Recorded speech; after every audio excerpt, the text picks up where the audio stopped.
2017 पासून लोक इथं तुमच्याशी पाठपुरावा करतायत, बोलतायत, उपोषण करतायत, धरणे करतायत.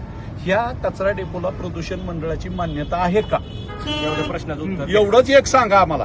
आता प्रथम दर्शनी त्यांचं पाहिलेलं आहे, तर त्यांच्यावर कुठलाही असं कागदपत्र नाही. त्यांनी जर 10 वर्ष बिना परमिशन कचरा डेपो चालवला, जी अधिकृत 2008 साली कचरा डेपोसाठी 5 एकर जागा नगरपालिकेने खरेदी केली होती, ती डावलून हे गरिबाच्या घरासाठी आरक्षित असलेल्या जागेवर कचरा डेपो केला. कशासाठी केला?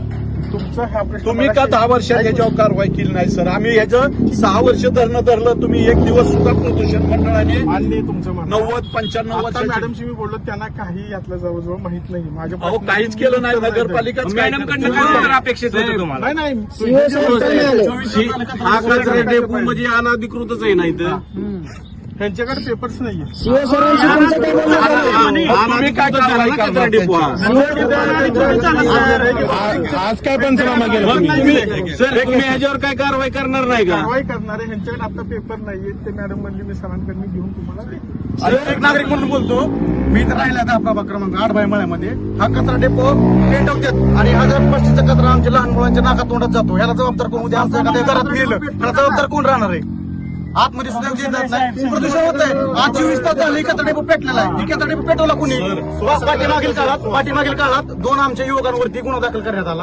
आताही पेटवलेलं आता CCTV फुटेज पेटवले बघा ना. आता कॅमेरा बघा, आता कॅमेरा चेक करा ना, कुणी पेटवला ते कचरा डेपो. ऑटोमॅटिक पेटतो का तो? आजच्या पंचनाम्यात काय मी काय म्हणतो माहिती का? दरवर्षी पालखी याच्या टायमाला कसं काय पेटवते नगरपालिका? काय त्याच्या मागचं साहेब, तुम्ही इतक्या वेळ थांबलाय. आमची तुम्हाला कळकळीची विनंती, तिन्ही नगरसेवकांचं स्टेटमेंट तुम्ही लिखित स्वरूपात घ्यावं व कालचं व आजचं CCTV फुटेज तुम्ही ताब्यात घ्याने तेव्हा ही डिलीट करण्याची शक्यता आहे. ऐका ना, नाही ना, मग CCTV फुटेज कसं काय लावलेलं आहे? अवेलेबल नाही. कॅमेरे आहेत ना इथं. आहे पण त्यांच्याकडे अवेलेबल नाही. तेच मी आज बघत होतो. नाही ना, त्याच्यामुळे कारवाई ज्यावेळेस आमच्या पोरांवर वेळ घेतली ऐका ना, आमच्या 2 कार्यकर्ता पुढे दाखल झाले, त्यावेळेस कसं काय यांच्याकडे CCTV फुटेज होते? तुम्ही जर 10 वर्ष तुम्हाला वेळ होता प्रदूषण मंडळाला.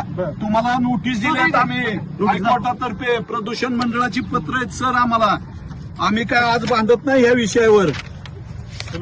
सगळं दिलंय. हे का कचरा प्रश्नाच्या बातम्या, हे का इंदापूर नगरपालिकेची दिवाळी, प्रदूषण मंडळाचं 1 मिनिट नोटीस आहे. हे का सर आशिम सरवदे यांच्या वतीने तुम्हाला नोटीस आहे प्रदूषण मंडळाला.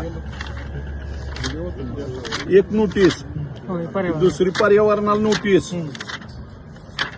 आम्ही लिगली सगळं बांधतोय, पण प्रदूषण मंडळ कधी आलं नाही. काही करार खोटे केलेले तुमचे आम्ही टाकलेत, त्यांना दिलेत. काही बातम्या त्याच्यावर तुम्ही आज काय नाही केलं तर आम्ही कलेक्टर ऑफिस ऐका ना साहेब, ऐका की. नगरसेवक आम्ही बसणार आहे. योगा हे कार्यालय आणि त्याचा पत्र व्यवहार आम्ही केलेला आणि तुमची उत्तरं. द्या ना तुम्ही लिखित. योगा हे प्रदूषण मंडळाला आम्ही कधी कळवलंय?